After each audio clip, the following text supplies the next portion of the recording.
NTR health university పేరు మార్పు దుర్మార్గపు చర్య అని తెలుగుదేశం పార్టీ తిరుపతి ఇన్ఛార్జి మాజీ ఎమ్మెల్యే సుగుణమ్మ ఆరోపించారు. తిరుపతి సిమ్స్ ఆసుపత్రి వద్ద తెలుగుదేశం పార్టీ ఆధ్వర్యంలో ఆమె రిలే నిరాహార దీక్షలు ప్రారంభించారు. చరిత్ర కలిగిన మహనీయుడు ఎన్టీఆర్ అని, ఆయన స్థాపించిన యూనివర్సిటీకి ఎన్టీఆర్ పేరును కొనసాగించాలని డిమాండ్ చేశారు.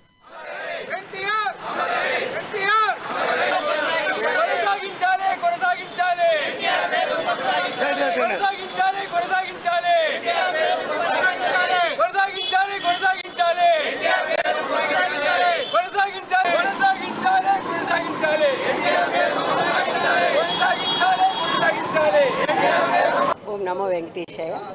ఈరోజు రాష్ట్రంలో మరి తెలుగువారి ఆత్మగౌరవం, తెలుగు ధనాన్ని, తెలుగు రాష్ట్రాలని ప్రపంచవ్యాప్తంగా మరి ప్రాచుర్యం చేసినటువంటి మన నందమూరి తారక రామారావు గారు రాష్ట్ర అభివృద్ధికి, ఉమ్మడి రాష్ట్రానికి ఎంతో సేవలు అందించి మరి ఎన్టీఆర్ హెల్త్ యూనివర్సిటీ రావడానికి కారణమైనటువంటి ఎన్టీ రామారావు పేరు విజయవాడలో ఉన్నటువంటి ఎన్టీఆర్ హెల్త్ యూనివర్సిటీకి ఈ రోజున జగన్మోహన్ రెడ్డి ముఖ్యమంత్రి కాగానే ఆయన పేరు మార్పిడి విధానం ఎంత మాత్రము సమంజసం కాదు. ఇది ఒక దుర్మార్గపు చర్య, దౌర్భాగ్యపు ఘటన జరిగింది. దీన్ని మేము తెలుగుదేశం పార్టీ తరఫున రాష్ట్ర వ్యాప్తంగా కూడా నిరసిస్తూ రిలే నిరాహార దీక్షలు మా జాతీయ అధ్యక్షుడు శ్రీ నారా చంద్రబాబు నాయుడు గారు ఆదేశానుసారము రిలే నిరాహార దీక్షలు నిర్వహిస్తున్నాం. ఈరోజు తిరుపతి నగరంలో మరి